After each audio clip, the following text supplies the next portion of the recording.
ನಿಮಗೆಲ್ಲರಿಗೂ ಮಧ್ಯಾಹ್ನದ ಶುಭಾಶಯಗಳು.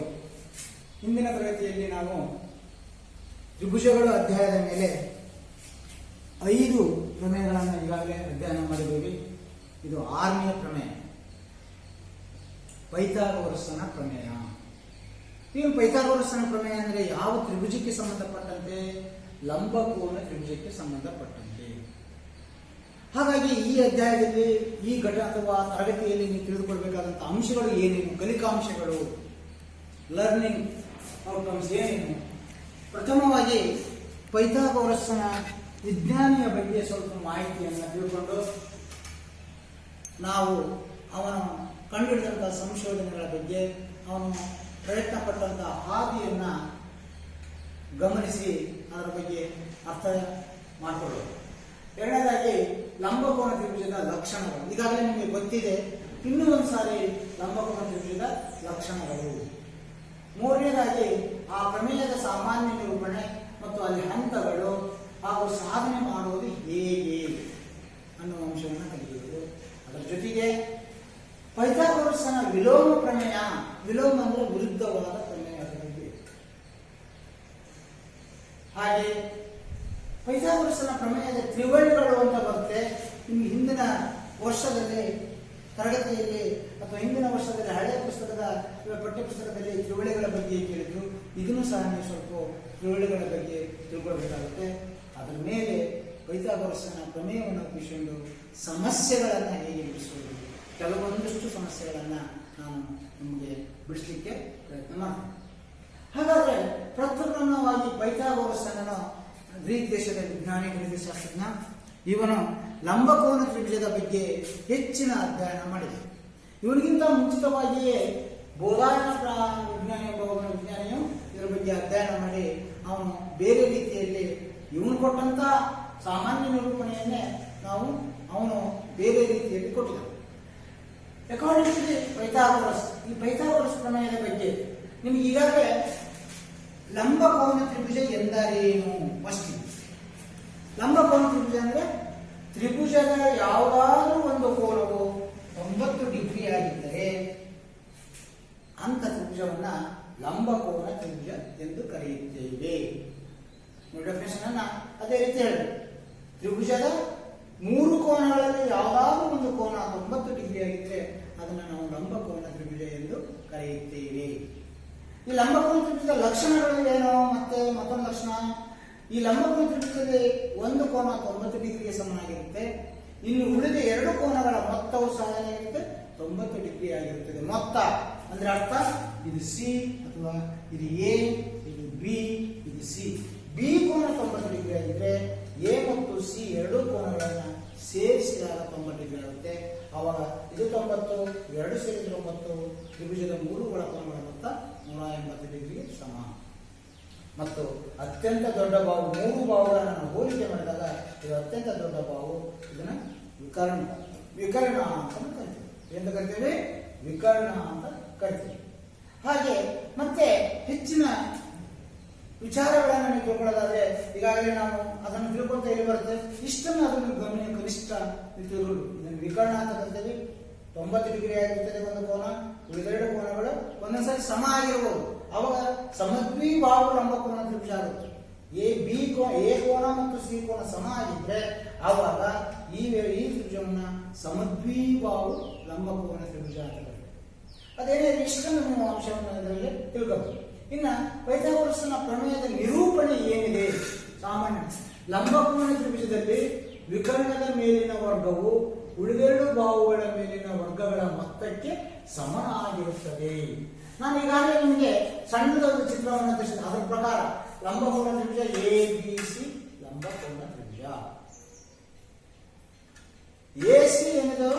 ವಿಕರ್ಣ. Very good. ಏನಿದೆ?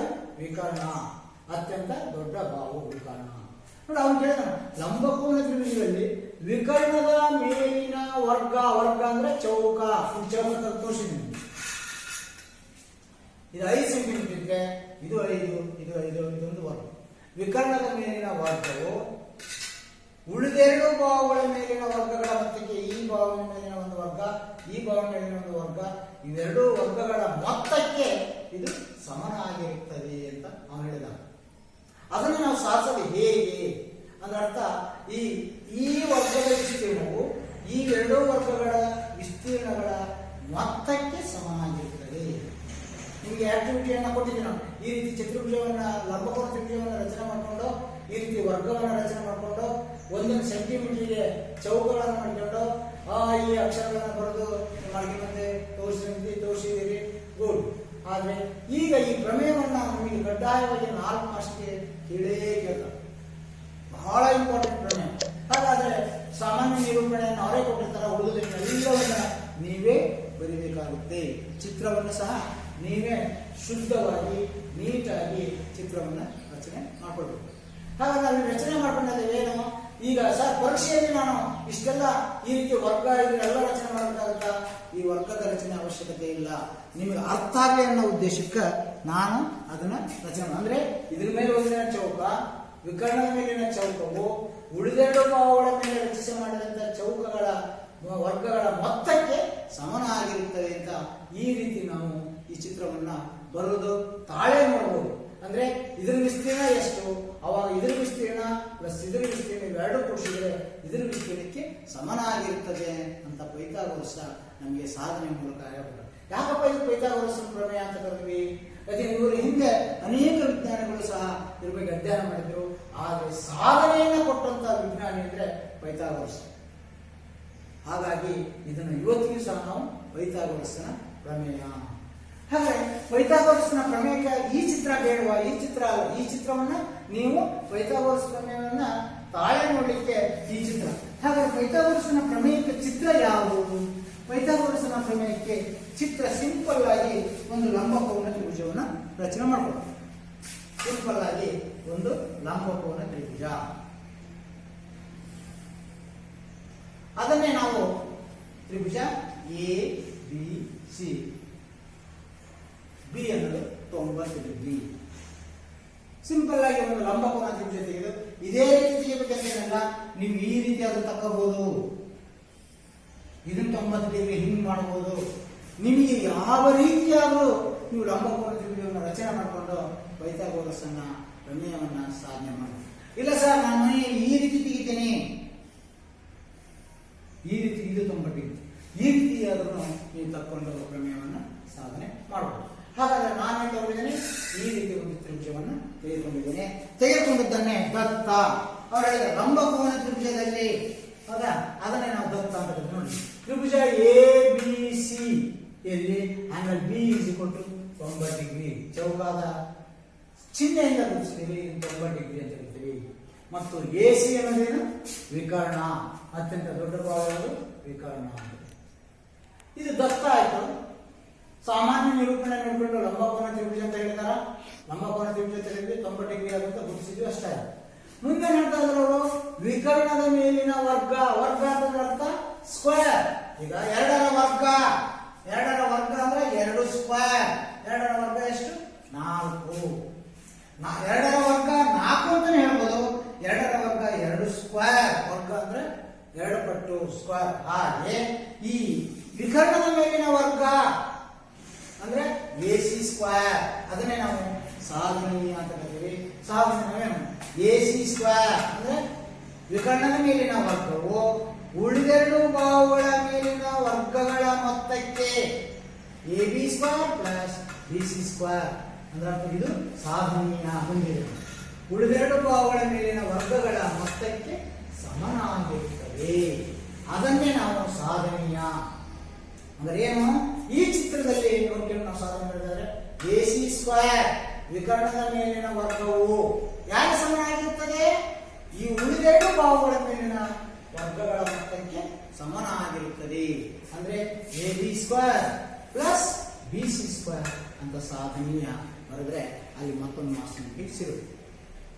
ಚಿತ್ರ ತೆಗೆದ ಸಾಮಾನ್ಯ ದತ್ತ ಬರೆದು ಸಾಧನೆ ಅಷ್ಟೇ ಬರೆದ್ರು ನಿಮಗೆ ಕನಿಷ್ಠ 1 ಅಂಕ ಸಿಕ್ಕೇ ಸಿಗುತ್ತೆ. 1 ಅಂಕ ಸಿಗುತ್ತೆ ಅಂತ ಹೇಳಿ ಅಷ್ಟೇ ಬರೆದು ಕೈ ಬಿಡೋದಲ್ಲ, ನೀವೆಲ್ಲದನ್ನು ಸಾಧನೆ ಮಾಡಿ ಮಾಡಿದ್ರೆ 4 ಮಾರ್ಕ್ಸ್ ನಿಮಗೆ ಕಡ್ಡಾಯವಾಗಿ ದೊರೆಯುತ್ತೆ. ಇನ್ನ ಸಾಧನೆ ಆಯಿತು, ಇನ್ನು ರಚನೆ. ಈ ಪ್ರಮೇಯವನ್ನು ಸಾಧಿಸಲಿಕ್ಕೆ ಇದು ಒಂದೇ ಚಿತ್ರ ನಮಗೆ ಸಾಕಾಗಲ್ಲ. ಆದ್ರಿಂದ ಒಂದು ಸ್ವಲ್ಪ ರಚನೆಯನ್ನು ಮಾಡ್ಕೊಂತೀವಿ. ಏನ್ ರಚನೆ ಮಾಡ್ಕೊಂತೀವಿ ನೋಡಿ, ಗಮನಿಸ್ಬೇಕು. ಏನ್ ರಚನೆ ಮಾಡ್ಕೊಂತ ಇದ್ದೀನಿ ನಾನು.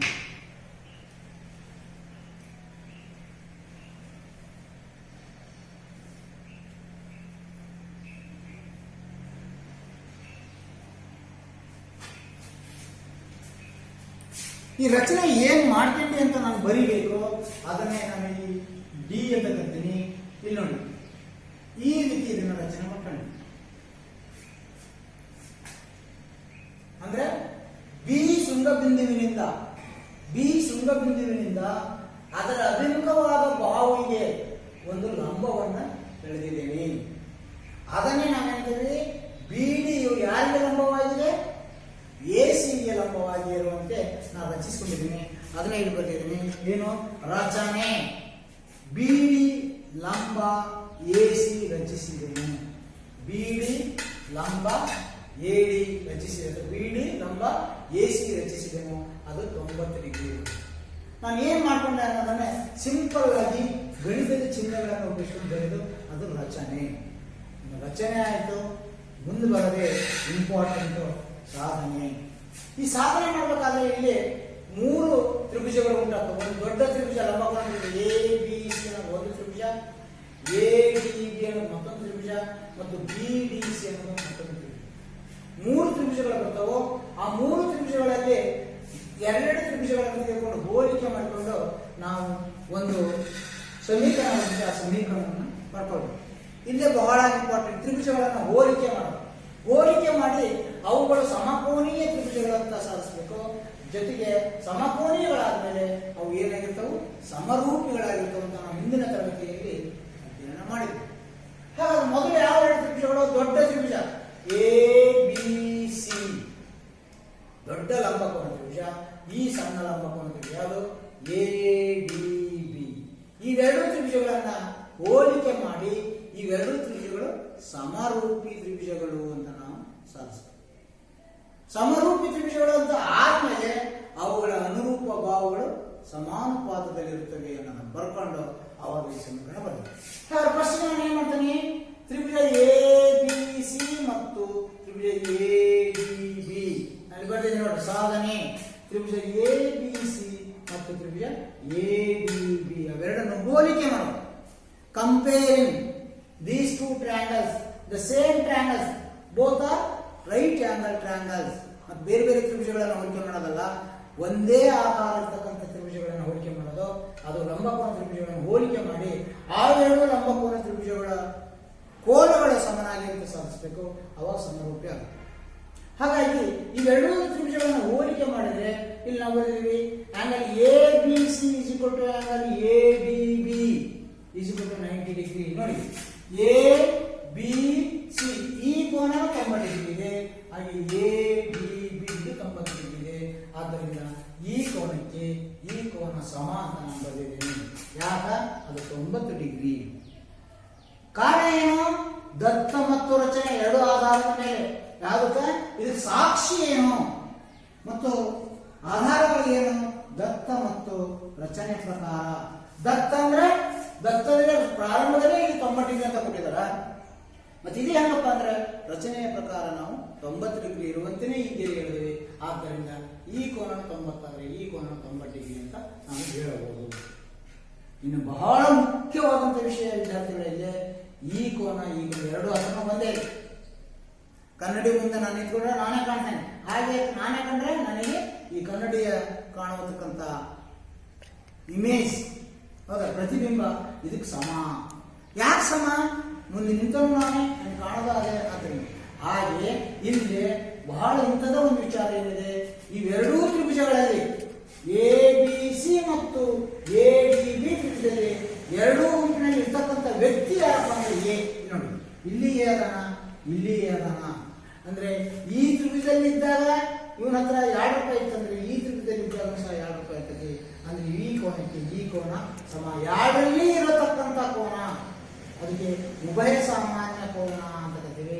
ಆದ್ದರಿಂದ angle A is equal to angle A.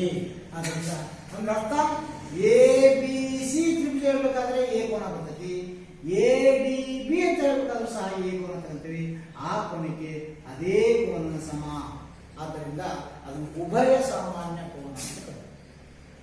ಇನ್ನು ಈ ತ್ರಿಭುಜದಲ್ಲಿ ಎರಡು ಕೋನಗಳು ಸಮ ಇದ್ರೆ, ಒಂದು ತ್ರಿಭುಜದ ಎರಡು ಕೋನಗಳು ಇನ್ನೊಂದು ತ್ರಿಭುಜದ ಎರಡು ಕೋನಗಳಿಗೆ ಸಮನಾಗಿದ್ರೆ, ಇನ್ನು ಒಂದು ಉಳಿದ ಕೋನ ಏನಾಗಿರ್ಲೇಬೇಕು? ಸಮ ಆಗಿರಲೇಬೇಕು. ಹಾಗಾಗಿ ಇನ್ನು ಉಳಿದ ಒಂದು ಕೋನ ಅದು ಸಮನಾಗಿರುತ್ತೆ. ಆದ್ದರಿಂದ ನಾನು ನೇರವಾಗಿ ಬಂದಿದ್ದೇನೆ, ತ್ರಿಭುಜ ಎ ಬಿ ಸಿ ಸಮರೂಪಿ ತ್ರಿಭುಜ ಎ ಬಿ ಬಿ. ಪರೀಕ್ಷೆಯಲ್ಲಿ ನಿಜ ವಿಶಾಲವಾಗಿ ಬರತಕ್ಕಂಥ ಅವಶ್ಯಕತೆ ಇಲ್ಲ. ಆ ಕೋನವನ್ನು ಬರೆಯೋದು, ಮತ್ತೆ ಅವೆರಡು ತ್ರಿಭುಜಗಳು ಸಮಕೋನೀಯಗಳಾಗಿವೆ ಅಂತ ಬರೆಯೋದು, ಆನಂತರ ತ್ರಿಭುಜಗಳು ಸಮರೂಪಿಗಳು ಅಂತ ಬರೆಯುವಂತ ಅವಶ್ಯಕತೆ ಇಲ್ಲ. ನೀವು ಆದಷ್ಟು ಹಂತಗಳನ್ನು ಕಡಿಮೆ ಮಾಡ್ಕೊಂಡು ಇವೆರಡು ಕೋನ ಹೋಲಿಕೆ ಮಾಡಿದ್ರೆ ಸಾಕು, ನಮಗೆ ಗೊತ್ತಾಗುತ್ತೆ ಈ ತ್ರಿಭುಜದ ಎರಡು ಕೋನಗಳು ಸಮ ಅಂದಮೇಲೆ ಇನ್ನು ಉಳಿದ ಕೋನ ಸಮನಾಗೇ ಇರ್ತದೆ. ಆದ್ದರಿಂದ ನೀವು ಈ ನೇರವಾದ ಈ ಹಂತಕ್ಕೆ ಬಂದ್ಬಿಡ್ಬೋದು, ಸಮರೂಪಿ ಆಗಿದೆ. ಅಂದ್ರೆ ಸಮರೂಪಿ ಆದ್ಮೇಲೆ ಕಂಡೀಷನ್ ಇದೆ, ಎರಡು ತ್ರಿಭುಜಗಳು ಸಮರೂಪಿಗಳಂತ ಸಾಧಿಸಬೇಕಾದ್ರೆ ಅವುಗಳ ಅನುಪಾತ, ಅನುರೂಪ ಭಾವಗಳ ಅನುಪಾತ ಸಮ, ಆ ಅನುಪಾತವನ್ನು ಬರುತ್ತೆ. ನೋಡಿ ಏನಾಗ್ತದೆ, ಇಲ್ಲಿ ಬರೆಯುವಾಗ ನೀವು ಎ ಬಿ ಸಿ ಅಂತ ಬರೆದ್ರೆ ಇಲ್ಲಿ ಸಹ ಎಲ್ಲಿಂದ ಸ್ಟಾರ್ಟ್ ಮಾಡಿದ್ರಿ, ಎಲ್ಲಿಂದ ಇದ್ರೂ ಸ್ಟಾರ್ಟ್ ಮಾಡಬೇಕು ಅನ್ನೋದನ್ನು ನೋಡ್ಕೊಂಡು ಬರೆದ್ರೆ ನಿಮಗೆ ಈ ಅನುಪಾತ ಬರಲಿಕ್ಕೆ ಸುಲಭವಾದ ವಿಧಾನ. ಹಾಗಾಗಿ ಮೊದಲನೇ ಎರಡು ಅಕ್ಷರಗಳು A B by A D is equal to BC by BD is equal to AC by AB. ಈ ಅನುಪಾತ ಬರ್ಕೊಂಡು ಈ ಅನುಪಾತಗಳಲ್ಲಿ ನಾವು ಯಾವುದಾದ್ರು ಎರಡು ಅನುಪಾತಗಳನ್ನು ತೆಗೆದುಕೊಂಡು, ಈ ಮೊದಲನೇ ಅನುಪಾತ ಮತ್ತು ಎರಡನೇ ಮಾರ್ಕ್ ಮಾಡಿದ್ದೇವೆ, ಈ ಎರಡು ಅನುಪಾತಗಳನ್ನು ತೆಗೆದುಕೊಂಡ್ರೆ ಎ ಬಿ ಓರೆ ಗುಣಾಕಾರ ಮಾಡಿದ್ರೆ A B into A B square ಇನ್ನು A C into A D ಇದನ್ನು ಇದಿದೆ. ಇದು ಸಮೀಕರಣ. ಅರ್ಥ ಆಯ್ತಾ? ಇದು ಈ ಇಷ್ಟೇನು ಬರೋದನ್ನು ನಿಮ್ಗೆ 2 ಮಾರ್ಕ್ಸ್ ಸಿಗುತ್ತೆ.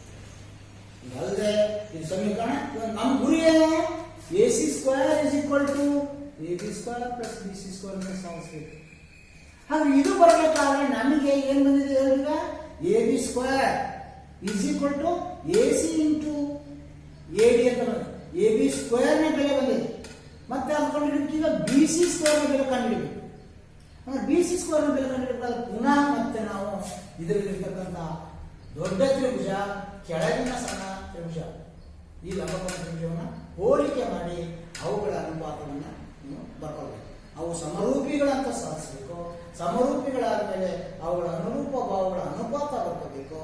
ಅನುಪಾತ ಬರ್ಕೊಂಡು ಅಲ್ಲಿಯೂ ಎರಡು ಅಂಶಗಳನ್ನು ತೆಗೆದುಕೊಂಡು ಓರೆ ಗುಣಾಕಾರ ಮಾಡಿ ನಾವು ಅದರ ಪ್ರಶ್ನೆ ಸಮೀಕರಣವನ್ನು ಪಡ್ಕೊಳ್ಬೇಕು. ಹಾಗೆ ಏನು ಯಾವುದು ದೊಡ್ಡ ತ್ರಿಭುಜ? ಎ ಬಿ ಸಿ ದೊಡ್ಡ ತ್ರಿಭುಜ. ಇನ್ನೊಂದು ಯಾವುದು? ಬಿ ಡಿ ಸಿ ಕೆಳಗಿಂದು ಚಿಕ್ಕದು. ಅದೇ ರೀತಿ ಆ ತ್ರಿಭುಜಗಳನ್ನು ತೆಗೆದುಕೊಂಡು ನಾವೀಗ ಹೋಲಿಕೆ ಮಾಡ್ತಾ ಇದ್ದೀನಿ. ತ್ರಿಭುಜ ಎ ಬಿ ಸಿ ಮತ್ತು ತ್ರಿಭುಜ ಬಿ ಡಿ ಸಿ ಅವುಗಳನ್ನು ಹೋಲಿಕೆ ಮಾಡಿದಾಗ ಇಲ್ಲಿ ಯಾವ ಕೋನ ಉಭಯ ಸಾಮಾನ್ಯ? ಸಿ ಕೋನ ಉಭಯ ಸಾಮಾನ್ಯ. ಏಕೆಂದ್ರೆ ಇಲ್ಲಿ ನೋಡಿ ಎ ಬಿ ಸಿ ಈ ತ್ರಿಭುಜ ಸಿ ಕೋನ ಬರ್ತೈತಿ, ಬಿ ಡಿ ಸಿ ಅಂತ ಸಿ ಕೋನ. ಆದ್ದರಿಂದ ಈ ಎರಡು ತ್ರಿಭುಜಗಳಲ್ಲಿ ಸಿಯು ಉಭಯ ಸಾಮಾನ್ಯ ಕೋನ. ಆದ್ದರಿಂದ ಸಿ ಕೋನವು ಸಿ ಕೋನಕ್ಕೆ ಸಮ. ಕಾರಣ ಏನು? ಸಾಕ್ಷಿ ಏನು? ಇದು ಉಭಯ ಸಾಮಾನ್ಯ ಕೋನ. ಅದೇ ರೀತಿ ಯಾವ 90 ಡಿಗ್ರಿ? ಇಲ್ಲಿ ಬರೋಣ ಬಿ ಡಿ ಸಿ ನೋಡಿ 90 ಡಿಗ್ರಿ. ಬಿ ಡಿ ಸಿ ಇದು ಗುರುತು ಮಾಡಿದೆ. ಇದು 90 ಡಿಗ್ರಿ ಇದ್ರೆ ದೊಡ್ಡ ತ್ರಿಭುಜದಲ್ಲಿ ಯಾವ 90 degree? Very good. Angle B ಅನ್ನೋದು 90 ಡಿಗ್ರಿ. ಆದ್ದರಿಂದ ಯಾವುದು? B D C is equal to A B C 90 degree. ಹೌದಾ? ಇದು ಸಹ ಯಾವ್ದು ಪ್ರಕಾರ? ದತ್ತ ಮತ್ತು ರಚನೆ ಪ್ರಕಾರ. ಸಾಕ್ಷಿ ಬೇಕು. ಅದು ಅದಕ್ಕೆ ಸಮ. ಹೆಂಗ್ ಸಮ? ಯಾಕೆ ಸಮ ಅಂತ ಏನಾದ್ರೂ ಯಾರೋ ಪ್ರಶ್ನೆ ಕೇಳಿದ್ರೆ ಉತ್ತರ ಹೇಳ್ತಕ್ಕಂಥ ಶಕ್ತಿ ಇರಬೇಕು. ಹಾಗಾಗಿ ಇದು ಇದಕ್ಕೆ ಸಮ, ಇವೆರಡು ಎಷ್ಟಕ್ಕೆ ಸಮ? 90 ಡಿಗ್ರಿಗೆ ಸಮ. ಯಾಕೆ ಸಮ, ಹೆಂಗ್ ಸಮ ಬಂದಾಗ ನಿಮಗೆ ಆ ಉತ್ತರ ಅಂದಮೇಲೆ ಇದೇ ರೀತಿ ಇಲ್ಲಿ ನಾವು ಹಿಂದಿನ ಹಂತಗಳಲ್ಲಿ ರಚನೆ ಮಾಡಿದ್ವಿ. ಎರಡು ಕೋನಗಳ ಸಮ ಆದಮೇಲೆ ಇನ್ನು ಉಳಿದ ಒಂದು ಕೋನ, ಆ ತ್ರಿಭುಜದ ಉಳಿದ ಒಂದು ಕೋನ ಏನಾಗಿರ್ತದೆ? ಸಮನಾಗಿರುತ್ತೆ. ಆದ್ದರಿಂದ ಈ ಎರಡು ತ್ರಿಭುಜಗಳು ಸಹ ಏನಾಗಿವೆ? ಸಮರೂಪಿಗಳು ಅಂತ ಈ ಕಂಡೀಷನ್ ಅನ್ನ, ಈ ಹಂತವನ್ನು ಕಡ್ಡಾಯವಾಗಿ ಬರೆಯಬೇಕು. ಕೆಲವು ಹಂತಗಳನ್ನು ನಾವು ಜಂಪ್ ಮಾಡಬಹುದು, ಆದರೆ ಯಾವ ಹಂತಗಳನ್ನು ಕಡ್ಡಾಯವಾಗಿ ನಮೂದಿಸಬೇಕೋ ಆ ಹಂತಗಳನ್ನು ಕಡ್ಡಾಯವಾಗಿ ನೀವು ನಮೂದಿಸಲೇಬೇಕು. ಅಂದರೆ ನೀವು ಸಮರೂಪಿ ಅಂತ ಸಾಧಿಸಿದ ಮೇಲೆ ಈಗ ಅನುರೂಪ ಭಾವಗಳ ಅನುಪಾತ ಸಮನಾಗಿರುತ್ತದೆ ಅಂತ ಗೊತ್ತಿದೆ ನಿಮಗೆ ಮೂಲ ಸಮಾನುಪಾತತೆ ಪ್ರಮೇಯದ ಪ್ರಕಾರ. ಆದ್ದರಿಂದ ಇದನ್ನು ಸಹ ಇದೇ ರೀತಿ AB ಡಿವೈಡೆಡ್ ಬೈ BD, ಇದರ ಎರಡು ಅಕ್ಷರಗಳು ಡಿವೈಡೆಡ್ ಬೈ ಇದರ ಎರಡು ಅಕ್ಷರಗಳು BD, ಹಾಗೆ AC ಅಥವಾ BC ಕೊನೆಯ ಎರಡು ಅಕ್ಷರಗಳು BC ಡಿವೈಡೆಡ್ ಬೈ ಇದ್ರ ಕೊನೆಯ ಎರಡು ಅಕ್ಷರಗಳು BC, ಹಾಗೆ ಕೊನೆಯ ಎರಡು ಅಕ್ಷರ ಕೊನೆಯದು ಮೊದಲನೇದು AC ಡಿವೈಡೆಡ್ ಬೈ ಯಾವುದು BC. ಇದನ್ನು ಬಹಳಷ್ಟು ವಿದ್ಯಾರ್ಥಿಗಳು ಬರೆಯುವಾಗ ನೀವು ಹೇಗೆ ಬರೀಬೇಕು ಅನ್ನೋದನ್ನ ಅರ್ಥ ಮಾಡಿಕೊಂಡ್ರೆ ಈ ಅನುಪಾತವನ್ನು ಸುಲಭವಾಗಿ ಬರೀಬೇಕು. ಇಲ್ಲೇ ಬಹಳಷ್ಟು ವಿದ್ಯಾರ್ಥಿಗಳು ಹೇಗೆ ಬೇಕಾದ್ರೆ ABC ಅಂತ ಬರೆಯೋದೇ ನೀವು BACನೋ CBAನೋ ಅಂತ ಬರೆಯೋದು, ಇದನ್ನು ಇನ್ನೊಂದು ರೀತಿಯಲ್ಲಿ ಬರೆದ್ರೆ ಸರ್ ಇದನ್ನು ಬರೆಯೋದು ಹೇಗೆ? ನಾವು ಒಂದು ತ್ರಿಭುಜವನ್ನ ABC 90 ಡಿಗ್ರಿ ಆಗಿರೋದು ಮಧ್ಯದಲ್ಲಿದೆ, ಇಲ್ಲಿಂದ ಸ್ಟಾರ್ಟ್ ಮಾಡಿದ್ವಿ ಹೆಂಗ್ ನೋಡಿ ಕ್ಲಾಕ್ ವೈಸ್ ಡೈರೆಕ್ಷನ್ ಅಲ್ಲಿ ಹೀಗೆ ಬಂದ ಹೌದಾ. ಹಾಗಾಗಿ ABC ಇದನ್ನು ಸಹ ಹಂಗ B ಇಲ್ಲಿಂದ ಸ್ಟಾರ್ಟ್ ಮಾಡಿ BDC ಒಂದೆಡೆ CDB ಅಂದ್ರೆ ನಿಮ್ಗೆ ಅನುಪಾತ ಬರ್ಕೊಳ್ಳೋಬೇಕಾದ್ರೆ ತೊಂದರೆ ಆಗ್ತದೆ. ಅಥವಾ ನೀವು ಇದನ್ನ CDB ಅಂತ ಬರ್ಕೊಂಡ್ರೆ ಅವಾಗ ಇದನ್ನ ಏನ್ ಬರ್ಕೋಬೇಕು CBA ಅಂತ, ಅವಾಗ CBA ಅಂತ ಬರ್ಕೋಬೇಕು. ಆದ ಕಾರಣ ನೀವು ಮೇಲಿಂದ ಕೆಳಗೆ ಬಂದಿದ್ರೆ ಇದನ್ನು ಸಹ ನೀವು ಮೇಲಿಂದನೇ ಕೆಳಗೆ ಬರಬೇಕು, ಅಥವಾ ಕೆಳಗಿಂದ ಮೇಲೆ ಹೋಗಿದ್ರೆ ಇದನ್ನು ಸಹ ನೀವು ಮಾಡಬೇಕು ಕೆಳಗಿಂದನೇ ಮೇಲೆ ಬರಬೇಕು. ಎರಡು ತ್ರಿಭುಜದ ಹೆಸರುಗಳನ್ನು ಬರೆಯುವಾಗ ನೀವು ಪ್ರದಕ್ಷಿಣಾ ಪಥದಲ್ಲಿ ಬರ್ತಿದ್ದೀರೋ ಅಪ್ರದಕ್ಷಿಣಾ ಪಥದಲ್ಲಿ ಬರ್ತಿದ್ದೀರೋ ಅದನ್ನು ಬಹಳ ಇಂಪಾರ್ಟೆಂಟ್ ನೋಡ್ಕೊಂಡು ನೀವು ಬರೀಬೇಕು. ಮತ್ತು ಮಧ್ಯದಲ್ಲಿ 90 ಡಿಗ್ರಿ ಕೋನ ಇಲ್ಲಿದೆ, ಮಧ್ಯದಲ್ಲಿದೆ, ಇಲ್ಲಿಯೂ ಸಹ 90 ಡಿಗ್ರಿ ಉಂಟಾದ ಕೋನ ಮಧ್ಯದಲ್ಲಿಯೇ ಬರ್ಕೊಳ್ಬೇಕು. ಈ ರೀತಿ ಬರ್ಕೊಂಡ್ರೆ ಅನುಪಾತ ಬರೆಯೋದು ಬಹಳ ಸುಲಭ. ಹಾಗೆ ಇನ್ನು ಅನುಪಾತವನ್ನು ಬರದೆ ಇದರಲ್ಲಿ ಕೊನೆಯ ಎರಡು ಅಂಶಗಳನ್ನು ತೆಗೆದುಕೊಂಡು ಓರೇ ಗುಣಾಕಾರ ಮಾಡಿದರೆ ಈ ಕಂಡೀಷನ್ ಬರ್ತೀನಿ BC ಇಂಟು BC ಏನು BC square is equal to ಇವೆರಡು ಓರೇ ಗುಣಾಕಾರ ಮಾಡಿದ್ರೆ ಅದು ಇದರಂಗ ಒಂದೇ ಪದ ಇಲ್ಲ, ಬೇರೆ ಬೇರೆ ಪದಗಳದಾವು, ಅದನ್ನು ಹಾಗೆ ಬರ್ತೀನಿ AC ಇಂಟು BC ಸಮೀಕರಣ 2. ಇಲ್ಲಿಗೆ ಇವೆರಡೂ ಹಂತಗಳು ಬಹಳ ಇಂಪಾರ್ಟೆಂಟ್. ಅಲ್ಲಿ 3 ಮಾರ್ಕ್ಸು ನಿಮಗೆ ಅಥವಾ 4 ಮಾರ್ಕ್ಸ್ ಕೊಟ್ಟರೆ 3 ಮಾರ್ಕ್ಸ್ ಇಷ್ಟಕ್ಕೆ ನಿಮಗೆ ಸಿಗುತ್ತೆ. ಇನ್ನು ಈ ಹಂತನೇ ಇಂಪಾರ್ಟೆಂಟ್. ನಮಗೆ ನಾವಿನ್ನೂ ಗುರಿ ಮುಟ್ಟಿಲ್ಲ, AC ಸ್ಕ್ವೇರ್ ಅಂತ ಬರಬೇಕು.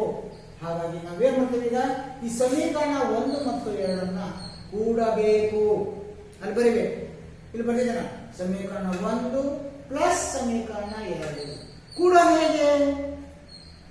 ಎಡಭಾಗದ ಅಂಶವನ್ನು ಎಡಭಾಗಕ್ಕೆ ಕೂಡಬೇಕು, ಬಲಭಾಗದ ಅಂಶವನ್ನು ಬಲಭಾಗಕ್ಕೆ ಕೂಡಬೇಕು. ಹಾಗಾಗಿ ನಾನು ಏನ್ ಬರ್ಕೊಂಡು ಬಲಭಾಗ ಅಂಶವನ್ನು ಬರ್ಕೊಂಡು ನೋಡಬೇಕು. AC ಇಂಟು AD ಮೊದಲನೇ ಸಮೀಕರಣ, AC ಇಂಟು AD ಪ್ಲಸ್ ಇದಕ್ಕೆ ಯಾವುದೋ ಎರಡನೇ ಸಮೀಕರಣದ ಬಲಭಾಗ AC into BC, AC into BC is equal to ಎಡಭಾಗ. ಮೊದಲನೇ ಸಮೀಕರಣದ ಎಡಭಾಗ ಯಾವುದು? AB square. ಎರಡನೇ ಸಮೀಕರಣದ ಎಡಭಾಗ BC ಸ್ಕ್ವೇರ್. ಇಷ್ಟ ಪ್ಲಸ್ ಕೂಡೋದಂದ್ರ ಇಲ್ಲಿ ಪ್ಲಸ್ ಕೂಡೋದು. ಇಲ್ಲಿ ಯೋಚನೆ ಮಾಡಿ ವಿದ್ಯಾರ್ಥಿಗಳೇ, ಇದು ಒಂದು ಗುಂಪಿದೆ, ಇದು ಒಂದು ಗುಂಪಿದೆ, ಈ ಎರಡರಲ್ಲಿನೂ ಇರ್ತಕ್ಕಂಥ ಪದ ಯಾವುದು ಬಹಳ ಇಂಪಾರ್ಟೆಂಟ್. ಈ ಗುಂಪಿನಲ್ಲೇ ಇರಬೇಕು, ಈ ಗುಂಪಿನಲ್ಲೇ ಇರಬೇಕು. ಯಾವುದು? AC ಅನ್ನೋದು ಎರಡರಲ್ಲಿ ಇದೆ, ಇಲ್ಲಿ ಇದೆ, ಇಲ್ಲಿ ಇದೆ. ಹಾಗಾಗಿ ಅದನ್ನ ಸಾಮಾನ್ಯ ಪದವನ್ನಾಗಿ ಹೊರತೆಗೆತೀನಿ. ಇನ್ನು ಒಳಗಡೆ ಉಳಿತಕ್ಕಂಥ ಪದಗಳು ಯಾವುವು? ಈ AC ಇಲ್ಲಿ ತೆಗೆದ್ರೆ ಇಲ್ಲಿ ತೆಗೆದು ಹೊರಗಡೆ ಬರ್ಬಿಟ್ಟೆ, ಇನ್ನು ಒಳಗಡೆ AC ಹೊರಗೆ ಅಂತಂದ್ರೆ ಏನು ಉಳಿತಿಲ್ಲ? AD ಪ್ಲಸ್ AC ಹೊರಗೆ ತೆಗೆದ್ರೆ ಇಲ್ಲಿ ಉಳಿತು BC. ಹೌದಾ? AD ಪ್ಲಸ್ BC ಅಂತ ಉಳಿತು. ಈಸ್ ಈಕ್ವಲ್ ಟು ಬಲಭಾಗ ಹಾಗೆ AB square plus BC square ಅಂತ ಹಾಗೆ ಬರುತ್ತೆ. ಮತ್ತೆ ಇಲ್ಲಿ ನೋಡಿ AC ಬಂದಿದೆ into bracket AD plus BC. ಚಿತ್ರ ನೋಡಿ, ಚಿತ್ರ ನೋಡಿ, AD ಇಲ್ಲಿಂದ AD ಪ್ಲಸ್ BC ಇವೆರಡು ಕೂಡಿದೆ, ಇಲ್ಲಿಂದ ಇನ್ನೂ ಇವೆರಡು ಕೂಡಿದೆ. ಯಾರು ಬರ್ತಾರ? ಇಲ್ಲಿಂದ ಎರಡು ಇಲ್ಲಿಯವರೆಗಿನ ಚಿತ್ರ ಬರ್ತದೆ. ಅಂದ್ರೆ ಇದರ ಬದಲಾಗಿ ನಾವೇನ ಯಾವ್ದ್ರ ಬದಲಾಗಿ AD ಪ್ಲಸ್ BC ಬದಲಾಗಿ ಏನಂತ ಬರೀಬಹುದು, AC ಅಂತ ಬರೀಬಹುದು. ಆವಾಗ AC ಅಂತ ಬರೆದ್ವಿ, ಬಲಭಾಗ AB² ಪ್ಲಸ್ BC² ಮೇಲೆ ಯಾವ ರೀತಿ ಇದೆ ಅದೇ ರೀತಿ ಬರುತ್ತೆ. ಇಲ್ಲಿ ನೋಡಿ, ಈಗ AC ಅಂತ ಬರೆದ್ವಿ, ಮಧ್ಯದಲ್ಲಿ ಯಾವ ಚಿಹ್ನೆ ಇದೆ, ಇಂಟು ಚಿಹ್ನೆ ಇದೆ. ಇಂಟು ಚಿಹ್ನೆ ಅಂದ್ರೆ ಇವೆರಡನ್ನ ಗುಣಿಸಬೇಕು. ಅವಾಗ AC ಇಂಟು AC ಗುಣಿಸಿದ್ರೆ ಬಂತು AC². ನಮಗೆ ಬೇಕಾಗಿದ್ದೆ ಅದ ನೋಡಿ AC². ಹಾಗಾಗಿ AC² ಬಲಭಾಗ AB² ಪ್ಲಸ್ BC². ಹೀಗೆ ಇಲ್ಲಿಗೆ ಕೊನೆಯ ಹಂತ. ಇಷ್ಟು ಪೈಥಾಗೋರಸ್ಸನ ಪ್ರಮೇಯವನ್ನ ಸಾಧಿಸಬೇಕಾದ್ರೆ ನಾವು ಯಾವ್ಯಾವ ಹಂತಗಳನ್ನ, ಬಹಳ ಸುಲಭವಾಗಿದೆ. 2 ಸಾರಿ 2 ಜೊತೆ ತ್ರಿಭುಜಗಳನ್ನು ತಗೊಂಡು ಹೋಲಿಕೆ ಮಾಡಿಕೊಂಡು ಒಂದೊಂದು ಸಮೀಕರಣವನ್ನು ಕೂಡ ಆ ಸಮೀಕರಣಗಳನ್ನು ಕೂಡಿ ಸ್ವಲ್ಪ ಇಲ್ಲಿ ಸಾಮಾನ್ಯ ಪದವನ್ನು ತೆಗೆದುಕೊಂಡು ನೀವು ಇದೊಂದು ಹಂತವನ್ನು ನೆನಪಿಟ್ಕೊಂಡ್ರೆ ಈ ಪ್ರಮೇಯವನ್ನು ಸುಲಭವಾಗಿ ಸಾಧನೆ ಮಾಡಬಹುದು. ಇದನ್ನು ಕಂಠಪಾಠ ಮಾಡಬೇಕಂತೇನಿಲ್ಲ. ಇದೇ ಪ್ರಮೇಯವನ್ನ ನಾವು ಬೋಧಾಯನ ಪ್ರಮೇಯ ಅಂತ ಕರಿತೀವಿ. ಇದನ್ನು ಮುಂಚಿತವಾಗಿ ಬೋಧಾಯನ ಪ್ರಮೇಯ ಅಂತ ಕರಿತೀವಿ. ಒಂದು ಮಾಸಿಗೆ ನಿಮಗೆ ಬೋಧಾಯನ ಪ್ರಮೇಯ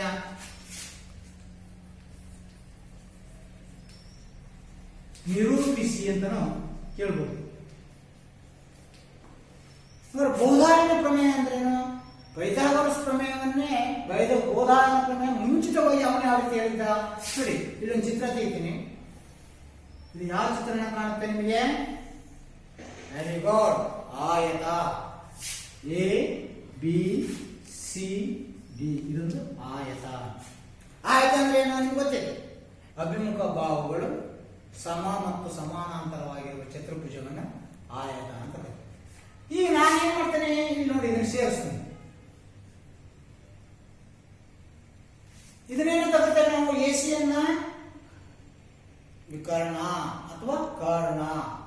ಮತ್ತು ಆಯತದಲ್ಲಿ ಪ್ರತಿಯೊಂದು ಕೋನವು ಎಷ್ಟು ಡಿಗ್ರಿ ಇರ್ತಾವೋ? 90 ಡಿಗ್ರಿ ಇರ್ತವು.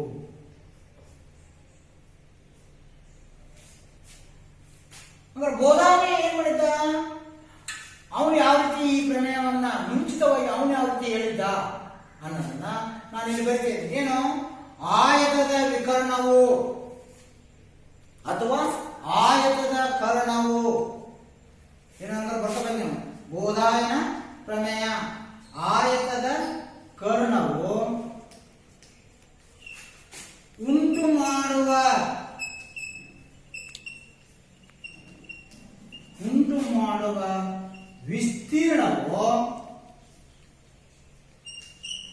ಮಾಡುವ ವಿಸ್ತೀರ್ಣವು ಅದರ ಉದ್ದ ಮತ್ತು ಅಗಲಗಳು ಒಟ್ಟು ಸೇರಿ ಅಗಲ ಮತ್ತು ಉದ್ದಗಳ ಒಟ್ಟು ಸೇರಿ ಉಂಟು ಮಾಡುವ ವಿಸ್ತೀರ್ಣಕ್ಕೆ ಸಮನಾಗಿರುತ್ತದೆ. ಬರ್ಕೊಂಡ್ರಂಗಾರ ಬೋಧಾಯನ ಪ್ರಮೇಯ ಏನಂಗಾರ ಆಯತದ ಕರ್ಣವು ಉಂಟು ಮಾಡುವ ವಿಸ್ತೀರ್ಣವು ಅದರ ಉದ್ದ ಮತ್ತು ಅಗಲಗಳು ಒಟ್ಟಿಗೆ ಸೇರಿ ಉಂಟು ಮಾಡುವ ವಿಸ್ತೀರ್ಣಕ್ಕೆ ಸಮನಾಗಿರುತ್ತದೆ. ಇದನ್ನ ಬೋಧಾಯನ ಪ್ರಮೇಯ ಅಂತ ಮುಂಚೆ ಕರಿತಾ ಇದ್ರು. ನಂತರ ಅದನ್ನೇ ಇಲ್ಲಿ ನೋಡಿ, ನೀವಿಲ್ಲೇ ಇದಿಷ್ಟೆಲ್ಲ ತಗೊಂಡ್ರೆ ಇದೇ ಲಂಬಕೋನ ತ್ರಿಭುಜ. ಆದ್ರೆ ಪೈಥಾಗೋರಸ್ ಏನ್ ಮಾಡಿದ, ಆಯತ ಬಿಟ್ಟ ಬರೀ ಲಂಬಕೋನ ತ್ರಿಭುಜವನ್ನು ತೆಗೆದುಕೊಂಡು ಅದನ್ನ ಬೋಧಾಯನ ಪ್ರಮೇಯ ಹೇಳಿದ್ದನ್ನೇ ಅವನು ತನ್ನದೇ ಆದ ರೀತಿಯಲ್ಲಿ ಹೇಳಿ ಅದನ್ನು ಸಾಧಿಸಿದ. ಎರಡನ್ನೂ ನಾವು ಒಂದೇ, ಆದರೆ ಹೇಳುವ ವಿಧಾನ ಮಾತ್ರ ಬೇರೆ ಬೇರೆ. ಇದನ್ನು ನಾವು ಬೋಧಾಯನ ಪ್ರಮೇಯ ಅಂತ ಕರಿತೀವಿ. ಇನ್ನು ಒಂದು ಮಾರ್ಕ್ಸ್ಗೆ ಇನ್ನೊಂದು ಅಂಶ ಕೇಳ್ತಾರೆ. ಏನು? ಪೈಥಾಗೋರಸ್ಸನ ವಿಲೋಮ ಪ್ರಮೇಯ. ಬಹಳ ಇಂಪಾರ್ಟೆಂಟ್. ಇದನ್ನ ಕೇಳೇ ಕೇಳ್ತಾರ. ವಿಲೋಮ ಪ್ರಮೇಯ ಏನ್ ಹಾಗಾದ್ರೆ? ವಿಲೋಮ ಅಂದ್ರೆ ವಿಲೋಮ ಪ್ರಮೇಯ. ಯಾರ ವಿಲೋಮ ಪ್ರಮೇಯ? ಪೈಥಾಗೋರಸ್ಸನ ವಿಲೋಮ. ಪೈಥಾಗೋರಸ್ಸನ ವಿಲೋಮ ಪ್ರಮೇಯ. ವಿಲೋಮ ಅಂದ್ರೆ ಏನು? ರಿವರ್ಸ್, ವಿರುದ್ಧವಾಗಿ. ಈಗ ನಾನು ಉದಾಹರಣೆಗೆ ನಿಮಗೆ ಸರ್ ವಿಲೋಮ ಪ್ರಮೇಯ ಬರೆಯೋದು ಹೇಗೆ, ಹೌ ಟು ರೈಟ್, ಅಥವಾ ಇಂಗ್ಲಿಷ್ ನಲ್ಲಿ ಏನು ತಗೋತಾರಪ್ಪ ಅಂತಂದ್ರೆ ಇದನ್ನ ಕಾನ್ವರ್ಸ್ ಥಿಯರಮ್. ಹೇಗೆ, ನಾನು ನಿಮಗೆ ಒಂದು ಉದಾಹರಣೆ ಕೊಡ್ತೇನೆ. ಏನು, ಇದೊಂದು ತ್ರಿಭುಜ ಇದೆ ಎ ಬಿ ಸಿ. ಈ ತ್ರಿಭುಜದ 3 ಒಳಕೋನಗಳ ಮೊತ್ತ ಎಷ್ಟು ಡಿಗ್ರಿ ಇರ್ತದೆ? 180 ಡಿಗ್ರಿ ಇರುತ್ತದೆ ಅಂತ ನೀವು 8ನೇ ತರಗತಿಯಲ್ಲಿ ಈ ಪ್ರಮೇಯವನ್ನ ಸಾಧನೆ ಮಾಡಿ ತಿಳ್ಕೊಂಡು. ತ್ರಿಭುಜದ 3 ಒಳಕೋನಗಳ ಮೊತ್ತ ಎಷ್ಟಾಗಿರುತ್ತದೆ ಡ್ಯಾಶ್ ಅಂತ ಹೇಳಿದ್ರೆ ನೀವು ಬಂದ್ಬಿಡ್ತೀವಿ 180 ಡಿಗ್ರಿ. ಅದನ್ನು ವಾಕ್ಯದಲ್ಲಿ ಇರ್ತಾನೆ, ಇಲ್ಲಿ ಬರೀತಾನೆ ತ್ರಿಭುಜದ 3 ಒಳಕೋನಗಳ ಮೊತ್ತ 180 ಡಿಗ್ರಿ ಇರುತ್ತದೆ ಅಂತ ನೇರವಾಗಿ ಡೆಫಿನಿಷನ್ ಕೊಟ್ಟಿದೆ. ಅದನ್ನು ರಿವರ್ಸ್ ಹೇಳೋದು, ಒಂದು ಸಮತಲಾಕೃತಿಯ ಒಳಕೋನಗಳ ಮೊತ್ತ 180 ಡಿಗ್ರಿ ಇದ್ರೆ ಅದು ಎಂತಹ ಆಕೃತಿಯಾಗಿರುತ್ತದೆ?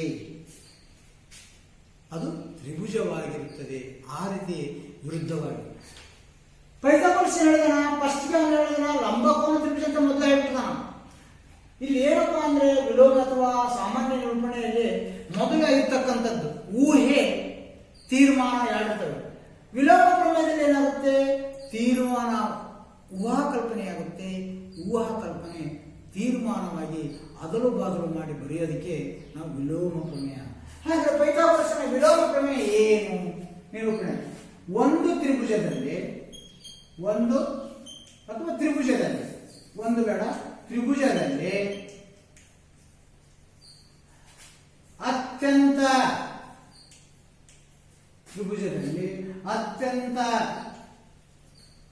ದೊಡ್ಡ ಬಾಹುವಿನ ಮೇಲಿನ ವರ್ಗವು ಉಳಿದೆರಡು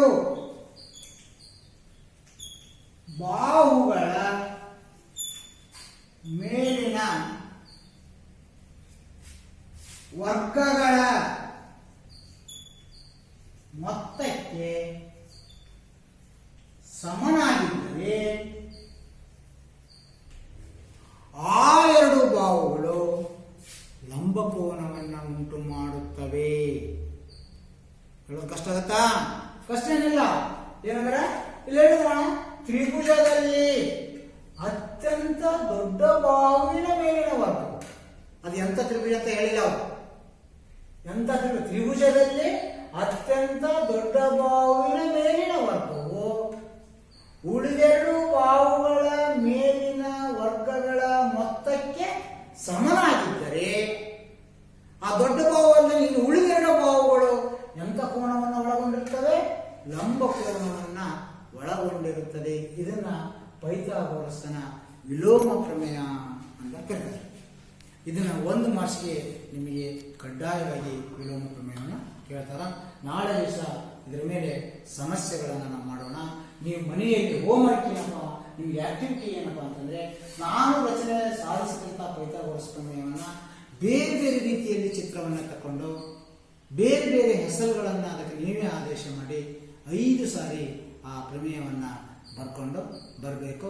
ನಾಳೆ ಅದರ ಮೇಲಿರ್ತಕ್ಕಂಥ ಲೆಕ್ಕಗಳನ್ನು ನಾವು ಮಾಡೋಣ. ನೀವು ಸಾಧ್ಯ ಆದರೆ ಆ ಲೆಕ್ಕಗಳು ಸಾಧ್ಯ ಆದರೆ ಬಹಳ ಸುಲಭವಾಗಿರ್ತವೆ.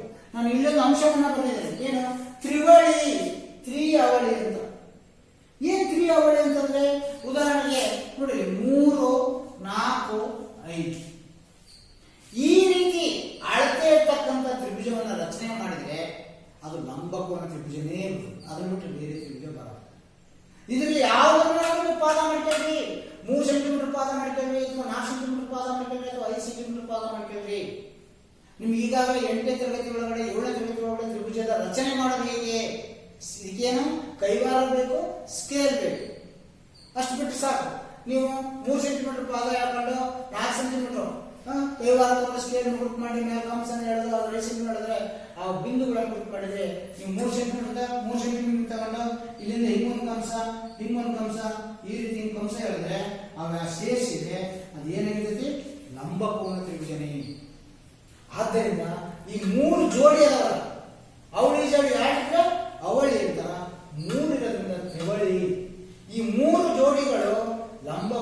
ತ್ರಿಭುಜವನ್ನೇ ಉಂಟು ಮಾಡುತ್ತವೆ. ಆದ್ದರಿಂದ ಯಾವ ಅಳತೆಗಳು ಲಂಬಕೋನ ತ್ರಿಭುಜವನ್ನು ಉಂಟು ಮಾಡುತ್ತವೆಯೋ ಅಂತ ಅಳತೆಗಳನ್ನ ತ್ರಿವಳಿಗಳು ಎಂತ ಕರ್ತಾರ, ತ್ರಿವಳಿಗಳು ಅಂತ ಕರ್ತಾರ.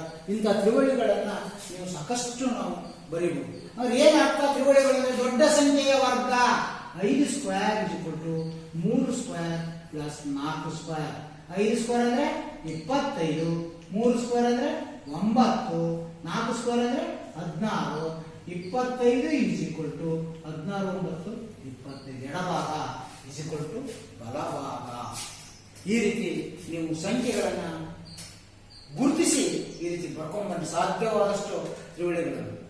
ಅತ್ಯಂತ ದೊಡ್ಡ ಸಂಖ್ಯೆಯ ವರ್ಗವು ಉಳಿದ ಚಿಕ್ಕ ಸಂಖ್ಯೆಗಳ ವರ್ಗಗಳ ಮೊತ್ತಕ್ಕೆ ಸಮನಾಗಿರುತ್ತದೆ ಅನ್ನೋದೇ ಈ ಪೈಥಾಗೋರಸ್ನ ಪ್ರಮೇಯ. ಇಂಥ ಇವುಗಳನ್ನ ತ್ರಿವಳಿಗಳು ಎಂದರೇನು ಅಂತ ಕೇಳಿದ್ರೆ ಡೆಫಿನಿಷನ್ ಹೇಗೆ ಬರೀಬೇಕಂದ್ರೆ ಬರ್ಕೊಳ್ಳಿ. ಏನು?